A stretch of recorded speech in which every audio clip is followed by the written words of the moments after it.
N'i bɛ fɛ Ala ka wari karaba k'a d'i ma suko ni dugujɛ cɛ ko ble dɔ la n terikɛ sini nin kɔrɔbɔ n kalina Ala la tile ti bi abada n'i ma wari dɔ sɔrɔ k'a bila i kun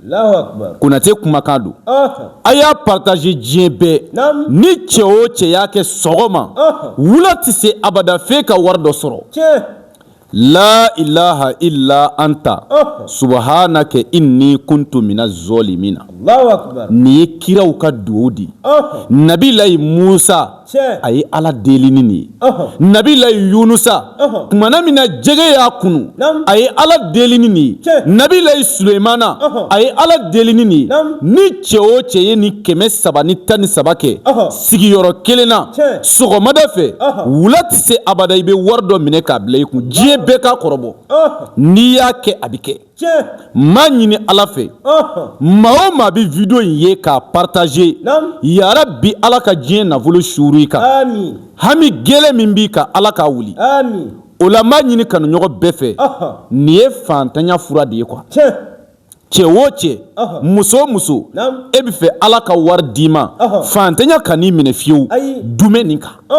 Konate kumakan don o kɔfɛ maa min mako bɛ diɲɛ nafolo la Konate ka Ala deli ye nafolo ko sira kan Ala ka nafolo d'i ma kun fayakunu na k'a sɔrɔ i ma baara jugu kɛ i ma setanɛ baara kɛ n terikɛ Iza wakati don diɲɛ kun fa kun dɔnnibaa bɛɛ bɛnn'a kan ko Iza wakati yɛrɛ de ye nafolo dalilu de ye kuranɛ kɔnɔ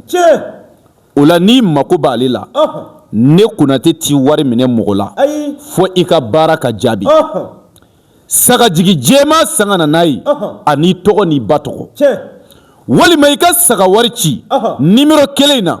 plus 223 72 24 02 98